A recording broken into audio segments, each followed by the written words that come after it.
Thursday, November 6th, 2025. Dream vlog. So I had a dream. It looked like a hotel hallway. It kind of looked like this hallway, but it looked like a hotel hallway. I don't remember the full dream, but part of the dream was there was this little skinny Caucasian girl, white girl, with like brownish blonde hair, curly, like wavy curly hair, and she was trying to fuck with me, right? And she was really short. Like she didn't look young, but she looked short, and she kind of looked young, but I wasn't sure. And then she was talking to me or whatever, and I seen my altar right here, right? I see my altar right here. Oh, I see my altar right here, and I mean my squirrel's tail. But anyway, you see my altar right here, right? And we were talk. I ended up walking down the hall, and there was a hallway like this, and some of the doors they had people in front of it. There was a bald Mexican and a skinny bald Mexican on one door, um, and it was like blocking the door, like they were protecting one of the people in the hotel or in here. And then the other door across had one person like standing in front of the door, and I'm coming and I go into my door, and as soon as I walk in, I seen this girl was trying to fuck with me, like be with me or whatever, and she just looked like she was lying, right? Like she was just a white girl that was saying she wanted to fuck with me, but was fucking with other dudes, right? There was two other dudes inside the room. I walk in the room, I see her with two other dudes, and she's like backing up off them. And then one of them looked like Cesar Pena when he was like 20 years old. Because I met Cesar when at my grandpa and grandma's house when I was little with Irma, 823 D Street, and Minguito's house. And that's my uncle Domingo, rest in peace. And my grandpa and grandma, rest in peace. They're all in heaven, by the way.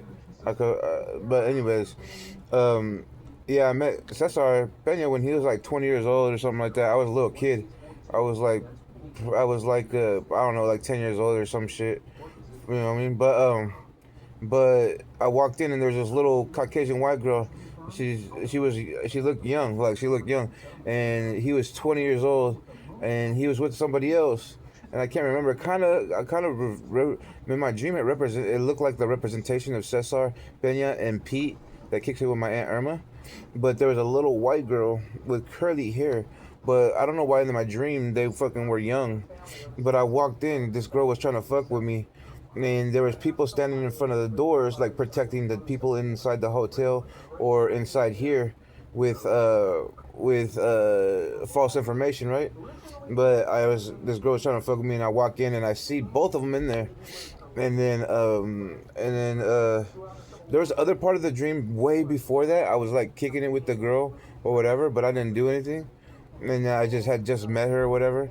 And there was another part of the dream I can't remember quite off the top, but this is a dream that I had today, and this dream interpretation means that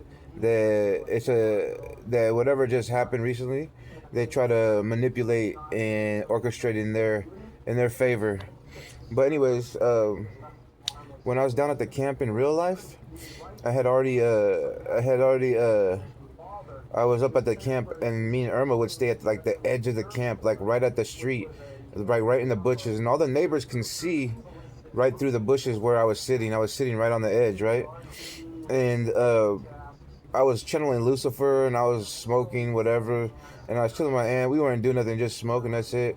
My aunt was chilling in the tent, nothing major, and Cesar had these fools were on attacking him with V2K and stuff, and then I was channeling Lucifer, and I made him scared, or they made him scared, one of the two, and he was like, "So what if I'm a pedophile?"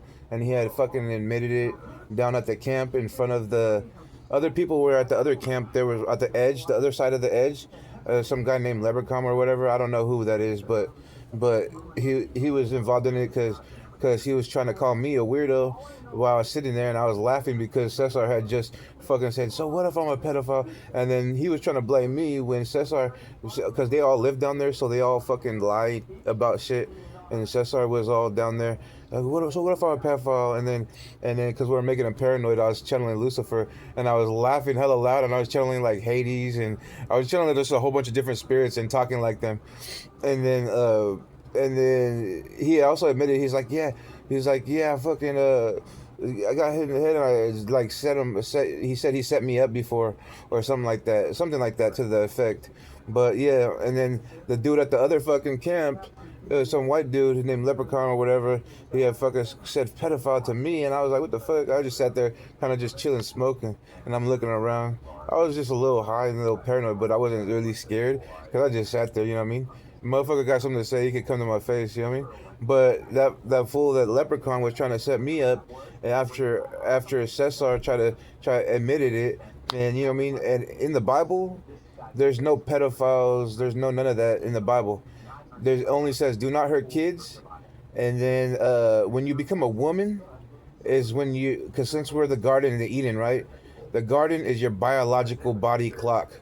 When you first come to your menstrual cycle and your period, that is when you're a woman before like Eden. So in the Bible, as soon as you have a menstrual cycle and you bleed, that's when I'm able to be with you before God. But so there's no pedophiles in the Bible. Every time you use that word, you fucking you remove yourself from the promises and the covenants of the Lord, and you're outside the Bible. But anyways, that was just a real true life story from when I was going down there and shit. And then me and my sister would go down there too and chill for a little bit. Other than that, the people down there were necessary. When they all congregate together, they all smoke, and then they all chill, right? They all handle their own. They all have their little community, and then they talk to the community, and then orchestrate their narrative. So when they need to, they orchestrate their narrative. And I've been already debunked so many things with prophecy before, during, and after. But I have an FBI report on Cesar Pena, my Aunt Irma, and Pete, two different FBI reports saying that they would set me up with their friends and their associates. So and that's when I lived in Salem, Oregon, like 5, 6, 7, 8 years ago. So anyone who knows them who would try to set me up is already prophesied to the FBI and already fucked by the FBI, because I already told the FBI you guys would do this. So that means before I even moved to Independence Monmouth area, I had made that report. So that means if you were already down there at the camp, or you already know Cesar, Irma, and Pete, and you try to set me up or do anything of that nature, you are already reported to the FBI, because every time I make a report, I say, and their associates, friends, and etc., to add you guys all in there without name. So you'll draw attention. And anyways, when I get when a sovereign, you're not supposed to call police on a sovereign. So anytime I walk the land, it's like I'm a tribal member. You're supposed to call the federal government every time. But this is all stuff I made reports on way before I would lived here, way before I lived in in Independence Monmouth area, and when I lived in Salem. So I'm not, you know what I mean? So all this has already been told to the FBI, already prophesied that you guys would do this, etc. So I debunked you way before you guys even tried. 7 gang. You know how I do. Prophecy, prophet, Christ. This is how I get down. Because God protects me. Who protects you? Nothing. Nathan, nigga.